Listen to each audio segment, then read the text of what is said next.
ডিম রান্না করতেছি।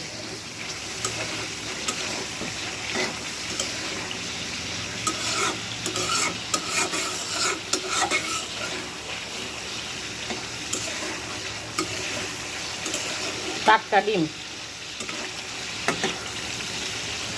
তারপরেও আমি খোসা সুন্দর করে ছাড়াই দিতে পারছি, তার কারণ আরও একটা টিপস,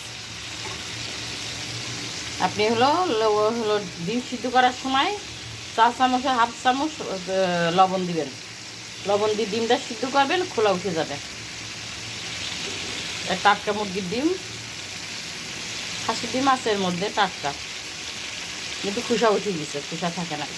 দু একটা খোসা তুলতে গেলে ডিম ভেঙে যায় না, টাটকা ডিমে এটা হলো লবণ দিলে আর ভাঙবে না, একবার আস্ত থাকবে, পুরো ফ্রেশ হয়ে উঠে আসবে খোসাটা।